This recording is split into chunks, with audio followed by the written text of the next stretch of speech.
Saya Nabila Zati Hanani akan melanjutkan materi yaitu tentang biogas. Nah, biogas ini merupakan bahan bakar gas yang dihasilkan oleh aktivitas anaerobik atau fermentasi dari bahan-bahan organik termasuk diantaranya yaitu kotoran manusia, hewan, limbah domestik atau limbah rumah tangga, degradasi anaerobik bahan-bahan organik oleh bakteri-bakteri anaerobik. Biogas didefinisikan sebagai gas yang dilepaskan jika bahan-bahan organik yaitu seperti kotoran hewan, kotoran manusia, jerami, sekam, dan sayur-sayuran difermentasi atau mengalami proses metanisasi. Adapun keunggulan biogas ini yaitu mempunyai keunggulan dibandingkan dengan bahan bakar minyak yaitu BBM yang berasal dari fosil. Sifatnya yang ramah lingkungan dan dapat diperbaharui merupakan keunggulan dari biogas. Bahan bakar fosil selama ini diisukan menjadi penyebab dari pemanasan global. Bahan bakar fosil yang pembakarannya tidak sempurna dapat menyebabkan gas CO naik ke permukaan bumi. Hal tersebut menyebabkan tingginya suhu di atas permukaan bumi seperti yang terjadi pada saat ini.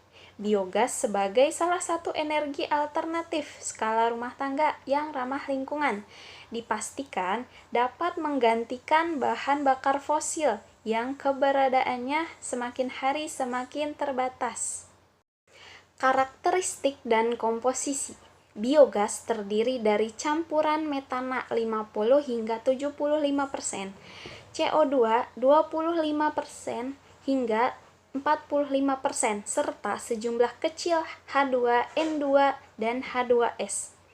Biogas merupakan campuran gas yang dihasilkan oleh bakteri metagonik yang terjadi pada material-material yang dapat terurai secara alami dalam kondisi anaerobik. Pada umumnya, biogas terdiri atas gas metana 50-70%, gas karbon dioksida 30-40%, hidrogen 5-10%, dan gas-gas lainnya dalam jumlah yang sedikit. Manfaat biogas. Manfaat energi biogas yaitu menghasilkan gas metan sebagai pengganti bahan bakar, khususnya minyak tanah, dan dapat dipergunakan untuk memasak. Manfaat energi biogas yang lebih penting lagi adalah mengurangi ketergantungan terhadap pemakaian bahan bakar minyak bumi yang tidak bisa diperbaharui. Limbah biogas yang berasal dari kotoran ternak yang telah hilang gasnya atau sluri merupakan pupuk organik yang sangat kaya akan unsur-unsur yang dibutuhkan oleh tanaman. Nilai kalorinya dalam 1 meter kubik biogas sekitar 6.000 watt per jam.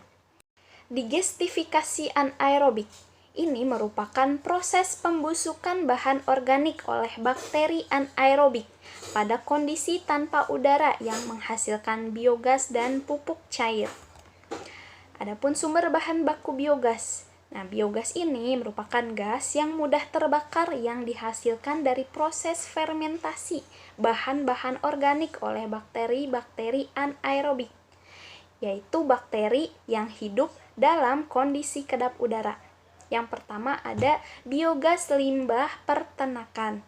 Yang kedua ada biogas limbah sayur pasar. Yang ketiga ada biomasa. Nah, biomasa ini merupakan bahan organik yang dihasilkan melalui proses fotosintetik, baik berupa produk maupun buangan. Ada jenis biomasa. Ada 2 jenis ya. Nah, yang pertama ada biomasa basah dan biomasa kering. Adapun tahap pembentukan biogas. Yang pertama ada reaksi hidrolisa atau tahap pelarutan. Yang kedua ada reaksi asidogenik, yaitu tahap pengasaman. Yang ketiga ada reaksi metagonik, yaitu tahap pembentukan gas metana. Adapun reaktor biogas. Nah, reaktor merupakan komponen utama dalam produksi biogas. Digester merupakan tempat di mana bahan organik diurai oleh bakteri secara anaerob, yaitu tanpa udara, menjadi gas CH4 dan CO2. Nah, digester harus dirancang sedemikian rupa sehingga proses fermentasi anaerob dapat berjalan dengan baik. Adapun jenis-jenis digester biogas yaitu ada 4 ya. Yang pertama ada reaktor kubah tetap atau fixed dome. Yang kedua ada floating dome atau kubah apung. Yang ketiga ada reaktor balon. Yang keempat ada reaktor dari bahan fiberglass. Pula faktor yang mempengaruhi biogas, yaitu ada 8 ya. Yang pertama ada laju pembebanan atau loading rate. Yang kedua ada kandungan asam lemak organik atau volatile fatty acid. Yang ketiga ada pH. Yang keempat ada alkalinitas. Yang kelima rasio perbandingan karbon dan nitrogen. Yang keenam, konsentrasi substrat atau COD. Yang ketujuh, ada temperatur. Kemudian ada senyawa racun dan penghambat.